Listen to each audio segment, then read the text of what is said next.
امروز 17 اکتبر است و در این صبح بر وقت به همه شما بینندگان عزیز درود میفرستم از دفتر مرکزی رادیو آزادی در پراگ.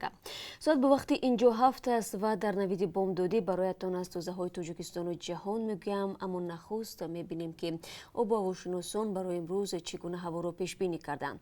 در پراگ هوای ابری در نظر است. احتمال میرود که روزانه حرارت به 20 درجه برسد. در مسکو نیز امروز هوا ابری است. گرمی در دوام روز به 18 درجه برابر می شود. در دوشنبه باشد هوا آفتابی بود تا 25 درجه گرم خواهد بود.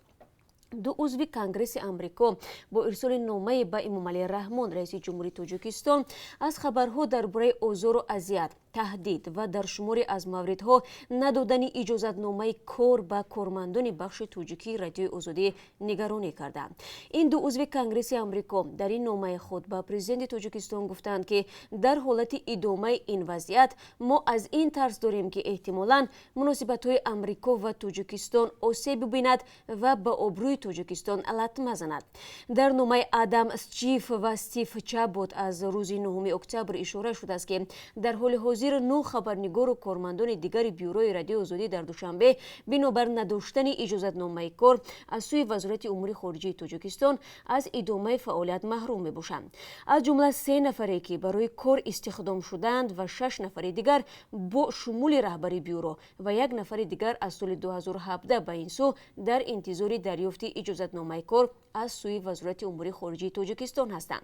از ماه ایون امسال نواربردار باروتالی نظرف نیز از حق فعالیت محروم شد. در این نامه گفته می شود که بر علاوه این اجازت نامه فعالیت باز 9 تن از خبرنگاران رادیو آزادی سر از 1 نوامبر به پایان می رسد. در نامه این دو عضو کنگره آمریکا آمده است که رادیو آزادی درباره هر کشوری که گزارش می دهد و هر کشوری که در آنجا بیورو دارد معیارهای روزنامه‌نگاری را رعایت می کند. این برای بار اول نیست که روند دریافت اجازت نامه کار باعث نگرانی ها می شود. در سال 2016 نیز پس از نشر یک مقاله در مورد مقام نوی یکی از دختران رئیس جمهور امام علی رحمان در وزارت امور خارجه، این وزارت اگرچه 6 کارمند رادیو آزادی را بازخوان کرده بود. بینندگان عزیز، تفصیلات این نامه را میتوانید در وبسایت رادیو آزادی بخوانید. دادگاه شهر مسکو روز 16 اکتبر حکم تا ماه دکبر امسال در حبس ماندن سمرالدین رجبوف زاده تاجیکستان را به تغییر ماند. وی در جریان اعتراضهای تابستانه امسال در پایتخت روسیه دستگیر شد و به تهدید استفاده از زور متهم میباشد. وکیلان مدافع اندری سیسکاریشویلی و سرگئی بادامشین طلب کردند که حکم سمرالدین رجبوف بازبینی و سبک شود.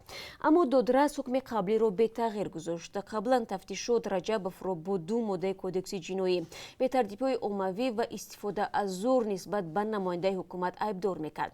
دیرتر یکی از این ماده ها از پرونده بیرون شد. در مرافعه روز چهارشنبه در دادگاه شهر مسکو سمرالدین رجبوف در مورد قضیه خود یک ترانه رپ سرایید.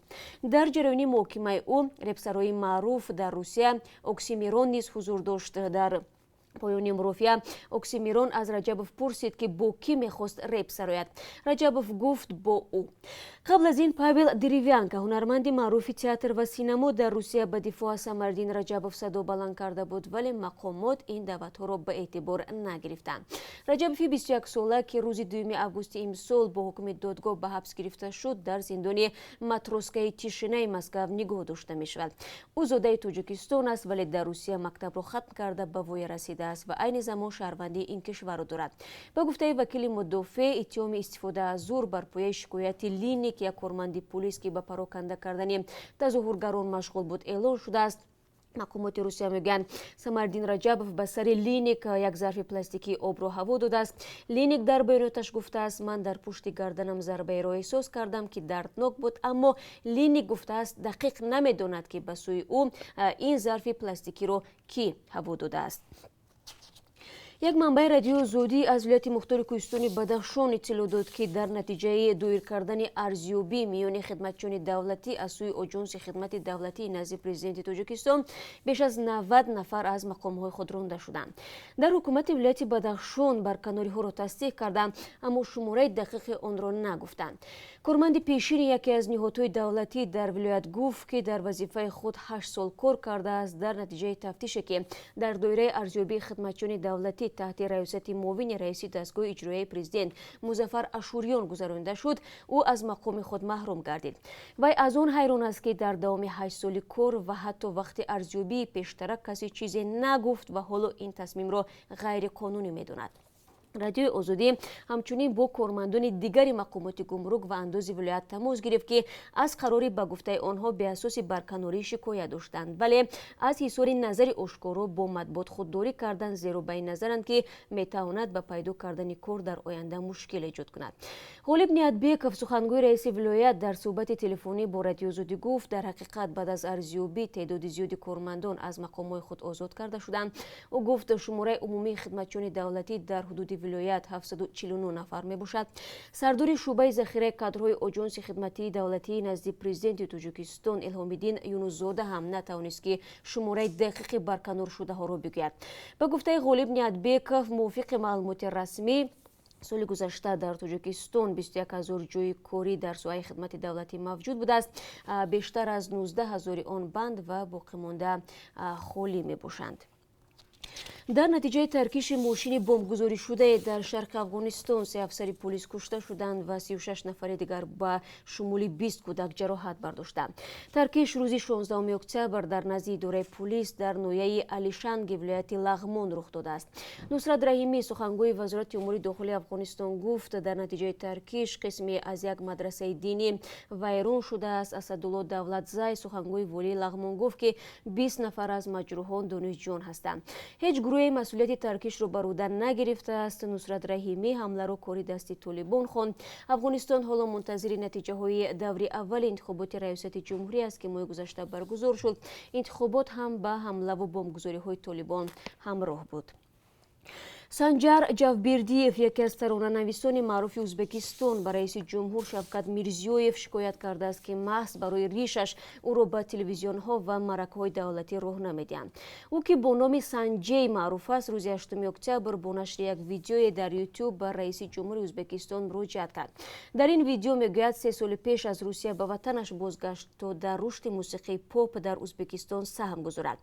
سنجر از آن یادآور شده است که چگونه شوکت میرزیویف سال 2016 بعد رسیدن به قدرت از هموطنانش خواست برای خدمت به وطنشان به ازبکستان برگردند که تو این زمان زیر دست اسلام کریموف کشوری بسته ای بود.